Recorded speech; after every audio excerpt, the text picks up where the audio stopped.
पांचों पांडव महाभारत का जिक्र है। वन में 12 वर्ष का वनवास काट रहे थे। उनको प्यास लगी तो उन पांचों में से सबसे छोटे ने ऊपर चढ़कर वृक्ष पर इधर उधर देखा। उसको थोड़ी सी दूरी पर एक तालाब नजर आया। तालाब ही वहां पर जल स्रोत होते थे पीने नहाने धोने के उस समय में। तो नकुल सबसे पहले उस तालाब पर जल लेने के लिए पात्र लेकर गया।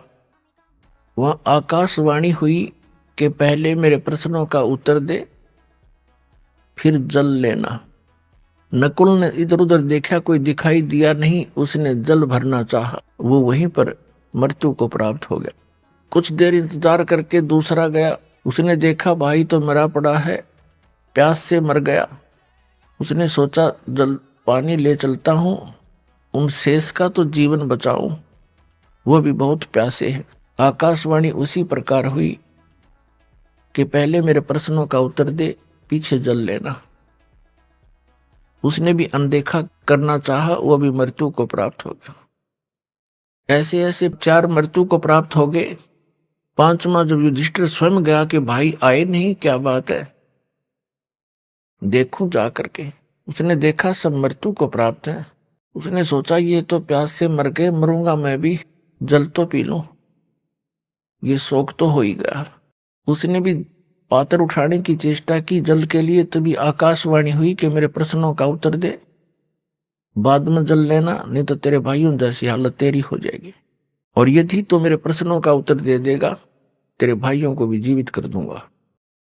युधिष्ठिर ने कहा कि बोल कौन है तू, कहां दिखाई तो दे नहीं रहा। तो उनमें से एक प्रश्न था कि इस संसार में सबसे बड़ा आश्चर्य क्या है। युधिष्ठिर ने उत्तर दिया कि सबसे बड़ा आश्चर्य है कि हम प्रतिदिन सबको मरते देखते हैं, लेकिन अपने मरने की चिंता कभी नहीं करते। तो कहने का भाव यह है पुण्यात्माओं, और मर जाओ सारे पर आप जीवित रहे बस ठीक से। और वो भी तो यही सोच रहे थे, ठीक है फलाना मर गया कोई बात नहीं, उसको ये हो गया था वो हो गया था, अटकलबाजी सी, और चलो।